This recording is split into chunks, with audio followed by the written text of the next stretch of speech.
നമസ്കാരം. ലോകമെമ്പാടുമുള്ള ഏഷ്യൻ പ്രേക്ഷകർക്ക് യുഎസ് വീക്ക്ലി റൗണ്ടപ്പിന്റെ മറ്റൊരു എപ്പിസോഡിലേക്ക് ന്യൂയോർക്കിൽ നിന്ന് ഒരിക്കൽ കൂടി സ്വാഗതം. ഈ ആഴ്ചത്തെ ഹൈലൈറ്റ്സ്. ആണവ കരാർ നടപ്പാക്കാൻ പ്രതിജ്ഞാബദ്ധമെന്ന് അമേരിക്ക. പ്രധാനമന്ത്രി മൻമോഹൻ സിംഗിന് അമേരിക്കയുടെ പ്രശംസ. ഇന്ത്യയിലേക്കുള്ള ഔട്ട്സോഴ്സിംഗ് നയം തുടരുമെന്ന് ബറാക് ഒബാമ. അഭിപ്രായ സർവേകളിൽ ഒബാമയ്ക്ക് നേരിയ ലീഡ്. ബ്യൂട്ടി പാജന്റുമായി ഇന്ന് life style. US Weekly Roundup starts now. We'll be right back with happenings, so don't go away.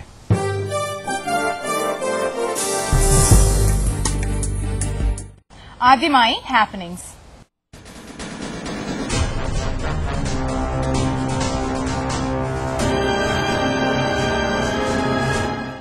Happenings ആരംഭിക്കുന്നു. ഇന്ത്യയുമായുള്ള സൈനികേതര ആണവ കരാർ നടപ്പിലാക്കാൻ ബുഷ് ഭരണകൂടം പ്രതിജ്ഞാബദ്ധമാണെന്നും 2 വർഷം മുമ്പ് ധാരണയായ കരാറിന് കോൺഗ്രസിന്റെ അന്തിമ അനുമതിക്കുള്ള ശ്രമം തുടരുകയാണെന്നും അമേരിക്ക വ്യക്തമാക്കി. ഈ വിഷയത്തിൽ അമേരിക്കൻ കോൺഗ്രസിലെ പ്രധാന അംഗങ്ങളുമായും തങ്ങൾ സമ്പർക്കം തുടരുകയാണെന്നും സ്റ്റേറ്റ് ഡിപ്പാർട്ട്മെന്റ് വക്താവ് ഷോൺ മെക്കോർമാക് വാഷിംഗ്ടണിൽ പറഞ്ഞു. ആണവ കരാർ നടപ്പാക്കുന്ന കാര്യത്തിൽ പ്രധാനമന്ത്രി മൻമോഹൻ സിംഗ് കാണിക്കുന്ന പ്രതിജ്ഞാബദ്ധതയെ അമേരിക്ക അഭിനന്ദിച്ചു. സൈനികേതര ആണവോർജ്ജത്തിന്റെ പുരോഗതിക്കും അന്താരാഷ്ട്ര ആണവ നിർവ്യാപനത്തിനും ഇന്ത്യ സുപ്രധാന നീക്കമാണ് നടത്തിയിരിക്കുന്നതെന്നും സ്റ്റേറ്റ് ഡിപ്പാർട്ട്മെന്റ് വക്താവ് പറഞ്ഞു. ഔട്ട്സോഴ്സിംഗ് ജോലികൾ ഇന്ത്യയും ചൈനയും ഏൽപ്പിക്കുന്ന നയം തുടരുമെന്ന് US പ്രസിഡന്റ് പദവിയിലേക്കുള്ള ഡെമോക്രാറ്റിക് സ്ഥാനാർത്ഥി ബറാക് ഒബാമ പറഞ്ഞു. അങ്ങേയറ്റം മത്സരാധിഷ്ഠിതമായ ലോകത്താണ് നാം ജീവിക്കുന്നത്. സാങ്കേതിക രംഗത്തെ പുരോഗതി, ഇന്റർനെറ്റ് സംവിധാനമുള്ള എല്ലായിടങ്ങളിലും തൊഴിൽ അവസരങ്ങൾ സൃഷ്ടിച്ചു. ഇതിനിടെ 9 സൌത്ത് ഏഷ്യൻ വംശജരെ ബറാക് ഒബാമ തന്റെ ഏഷ്യൻ അമേരിക്കൻ ഫൈനാൻസ് കമ്മിറ്റിയിലേക്ക് നോമിനേറ്റ് ചെയ്തു. മുൻ New York solicitor general Preetha Bansal, വ്യവസായ പ്രമുഖൻ വിനോദ് ഖോസ്ല തുടങ്ങിയവർ നോമിനേറ്റ് ചെയ്തവരിൽ ഉൾപ്പെടുന്നു. ഇന്ന് അമേരിക്കൻ പ്രസിഡന്റ് തെരഞ്ഞെടുപ്പ് നടന്നാൽ ആര് ജയിക്കും? ബറാക് ഒബാമയ്ക്ക് നേരിയ മുൻതൂക്കമെന്ന് അമേരിക്കൻ ജനത. അമേരിക്കയിലെ പ്രധാന മാധ്യമങ്ങൾ ആഴ്ചതോറും നടത്തുന്ന അഭിപ്രായ സർവേകളുടെ ഏറ്റവും പുതിയ ഫലങ്ങൾ അനുസരിച്ച് ഒബാമയ്ക്ക് 48%, മെക്കൈന് 42% പിന്തുണയാണ് ഉള്ളത്. കഴിഞ്ഞ 4 ആഴ്ചകളിൽ നടന്ന എല്ലാ സർവേകളിലും ഒബാമയ്ക്ക് തന്നെയാണ് മുൻതൂക്കം. പ്രസിഡന്റ് തെരഞ്ഞെടുപ്പിന് ഇനി 4 മാസങ്ങൾ മാത്രം അവശേഷിച്ചിരിക്കെ ഒബാമയുടെ പ്രചാരത്തിന് മങ്ങലേറ്റിട്ടില്ല. എന്നാൽ മെക്കെയിൻ നിർണായക സംസ്ഥാനങ്ങളിൽ ഒബാമയ്ക്ക് മേൽ ആധിപത്യം സ്ഥാപിക്കുവാനുള്ള ശ്രമങ്ങൾ തുടരുന്നു.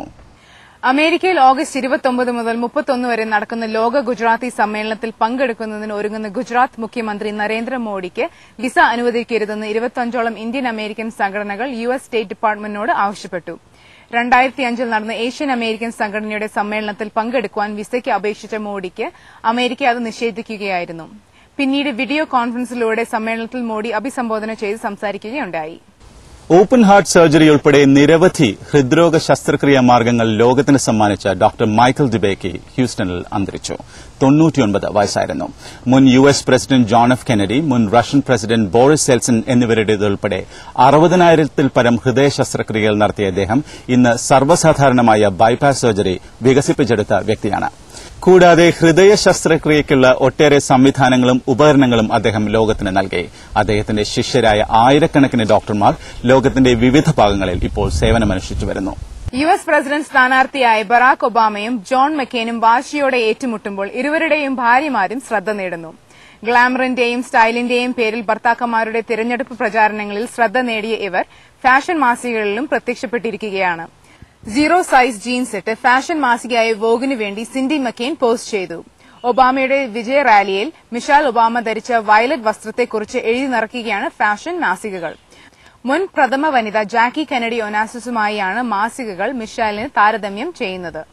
ആപ്പിളിന്റെ ഏറ്റവും പുതിയ ഐഫോണിനു വേണ്ടിയുള്ള കാത്തിരിപ്പ് അവസാനിച്ചു. ഐഫോൺ 3G 21 രാജ്യങ്ങളിലാണ് കഴിഞ്ഞ വാരം ആപ്പിൾ പുറത്തിറക്കിയത്. എന്നാൽ മിക്കയിടങ്ങളിലും സാങ്കേതിക പ്രശ്നങ്ങൾ ഏറെയായിരുന്നു. അമേരിക്കയിലും ബ്രിട്ടനിലും ജർമ്മനിയിലുമെല്ലാം ഉപഭോക്താക്കൾക്ക് ഐഫോൺ വാങ്ങിയ ഉടനെ ഉപയോഗിക്കാൻ കഴിഞ്ഞില്ല. ആപ്പിളിന്റെ iTunes സെർവറിലെ തകരാറായിരുന്നു പ്രധാന കാരണം. കഴിഞ്ഞ വർഷമാണ് ആപ്പിൾ അതിനൂതനമായ ഐഫോൺ അമേരിക്കയിൽ പുറത്തിറക്കിയത്. തുടർന്ന് ലോകമെമ്പാടും വൻ ശ്രദ്ധ പിടിച്ചുപറ്റിയ ഐഫോൺ 3G വയർലെസ് ടെക്നോളജി ഉപയോഗപ്പെടുത്തുന്ന മൊബൈൽ ഫോണാണ്. അമേരിക്കയിൽ $199 ഐഫോണിന് വില. അമേരിക്കയിലെ പ്രശസ്തമായൊരു ടെലിവിഷൻ ചാനലായ ദ വെതർ ചാനൽ $350 കോടി വാങ്ങാൻ NBC യൂണിവേഴ്സൽ തീരുമാനിച്ചു. ലാൻഡ്മാർക്ക് കമ്മ്യൂണിക്കേഷൻസിന്റേതായിരുന്നു ഇതുവരെ വെതർ ചാനൽ. കാലാവസ്ഥാ വിവരങ്ങൾ നൽകുന്ന TV ചാനലുകൾക്കൊപ്പം ദിനപത്രങ്ങളും റേഡിയോയും കാലാവസ്ഥ സംബന്ധിച്ച വാർത്താക്കുറിപ്പും നൽകുന്ന പ്രശസ്ത weather.com എന്ന വെബ്സൈറ്റും NBCയുടേതാകും. ബ്ലാക്ക്സ്റ്റോൺ ഗ്രൂപ്പ്, ബെയിൻ ക്യാപിറ്റൽ എന്നീ പ്രൈവറ്റ് എക്വിറ്റി കമ്പനികളുമായി സഹകരിച്ചാണ് NBC ഈ ഇടപാട് നടത്തിയത്. ടൈം വാർണർ കേബിൾ, കോംകാസ്റ്റ് എന്നീ കമ്പനികൾ പിന്മാറിയതോടെയാണ് വെതർ ചാനൽ NBCക്ക് സ്വന്തം ആകുന്നത്. ഇനി ഒരിടവേള. Please stay with us.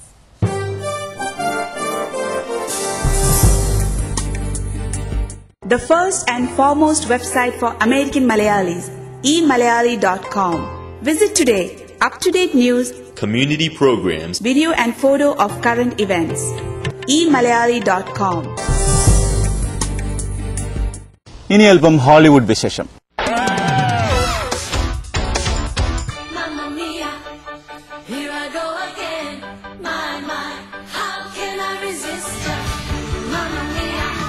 ലോകമെമ്പാടുമുള്ള 160 നഗരങ്ങളിലും 8 ഭാഷകളിലുമായി 30 മില്യൺ ജനങ്ങൾ ഇതിനകം ആസ്വദിച്ച മാമമിയ എന്ന പ്രശസ്ത മ്യൂസിക്കൽ ഹോളിവുഡ് കഴിഞ്ഞ വാരം സിനിമയായി തിയേറ്ററുകളിൽ എത്തിച്ചു. ഇന്നും അമേരിക്കയിലെ ബ്രോഡ്വേയിൽ നിറഞ്ഞു നിൽക്കുന്ന മാമമിയയുടെ ചലച്ചിത്രാവിഷ്കാരത്തിൽ പ്രശസ്ത താരങ്ങളായ പിയേഴ്സ് ബ്രോസ്നനും മെറിൽ സ്ട്രിപ്പുമാണ് പ്രധാന കഥാപാത്രങ്ങളെ അവതരിപ്പിക്കുന്നത്. യൂണിവേഴ്സൽ പിക്ചേഴ്സ് തിയേറ്ററുകളിൽ എത്തിച്ച 108 മിനിറ്റ് ദൈർഘ്യമുള്ള ഈ റൊമാന്റിക് കോമഡിയിൽ ആബയുടെ സൌണ്ട് ട്രാക്കും ഉൾപ്പെടുത്തിയിട്ടുണ്ട്. ഇനി ലൈഫ് സ്റ്റൈൽ. ഇത്തവണ ലൈഫ് സ്റ്റൈലിൽ അമേരിക്കയിലെ വിവിധ സംസ്ഥാനങ്ങളിൽ നിന്നുള്ള മലയാളി യുവതികൾ പങ്കെടുത്ത 2008 ഫൊക്കാന ബ്യൂട്ടി പാജന്റിലെ ദൃശ്യങ്ങൾ. We have contestant number 4, Divya Innocent. Contestant number 4.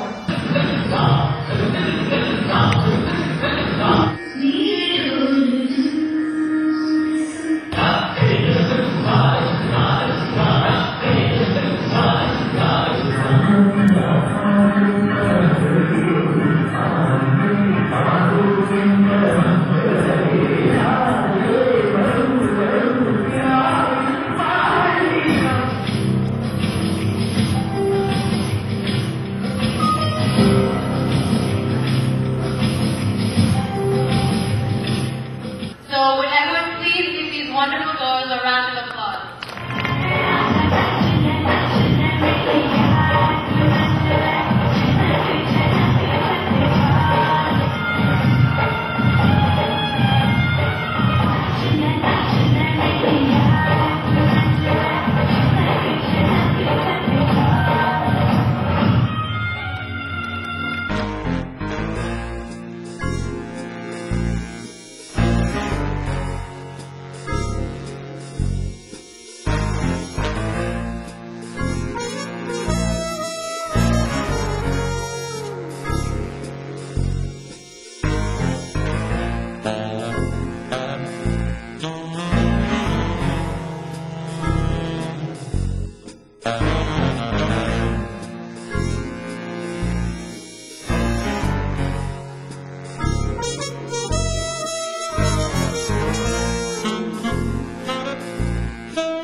And now it's time to go into our final round. This is the final round, guys. This is a question and answer round. How do you intend to perceive your Indian culture in the future? In order to keep my culture and spread it to other people in the future, I intend to continue dancing and acting and singing and coming to these wonderful cultural programs so I can show how proud I am. I also want to bring some American friends, some people who don't know about my culture, so they'll be exposed to this and realize how culturally rich our Malayali heritage is.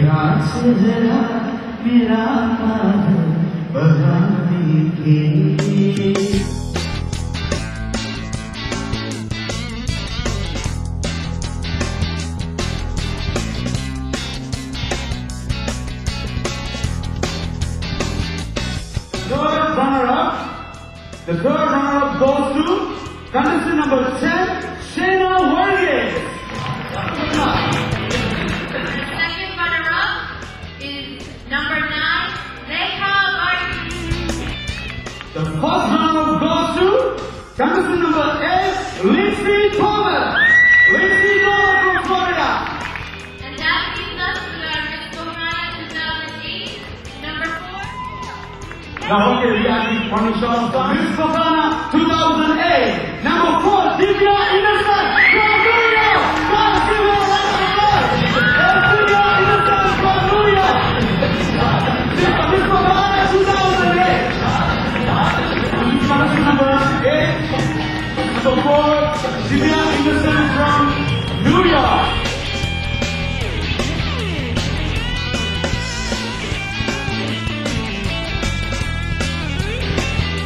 ഒരു ഇടവേള കൂടി. ഇടവേളയ്ക്ക് ശേഷം കൂടുതൽ മലയാളി വിശേഷങ്ങളും വാർത്തകളും ഷിക്കാഗോയിൽ നിന്ന്.